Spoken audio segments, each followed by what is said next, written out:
With Hurricane Richard last week, there have now been 17 named storms in the Atlantic this year, well above the long-term average of 11.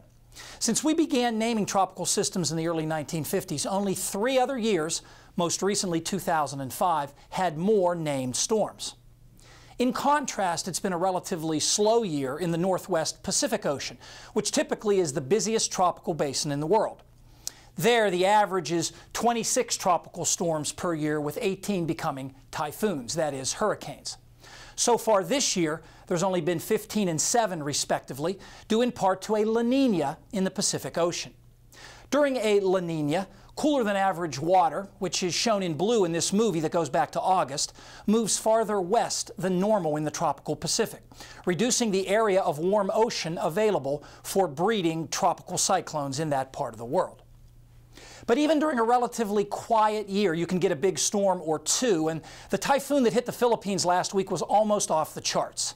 Named Meggy, at peak strength, it was a super typhoon with sustained winds of 180 miles per hour and a minimum pressure of 26.3 inches of mercury, making it the most intense tropical cyclone in the world this year. With no permanent hurricane hunters in the Western Pacific, we usually don't get direct measurements from typhoons, but this year, a project called the Impact of Typhoons on the Ocean in the Pacific, or ITOP, is in progress there. So planes did get precise readings from Meggy. The typhoon made landfall on Luzon Island in the Philippines on October 18th with 165-mile-per-hour sustained winds.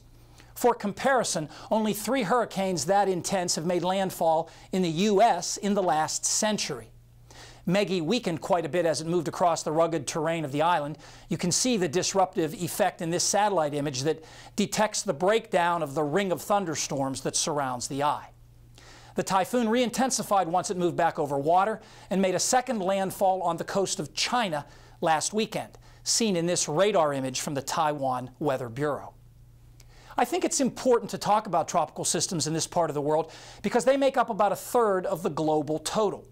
We tend to focus just on the Atlantic, where the last decade has been pretty busy, but the global numbers tell a different story. For example, here's a look at what's called Global Accumulated Cyclone Energy, or ACE, for each of the last 30 years. Now, this measure takes into account not only how many storms develop each year, but how long they last and how strong they are. This is generally considered a better way of measuring tropical cyclone activity than by just counting storms. And by this measure, there really hasn't been a trend in global tropical cyclone activity in the last few decades. If anything, the last 10 years have been relatively quiet compared to the 1990s.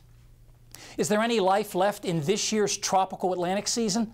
Paul Knight will take a look in the extended forecast next.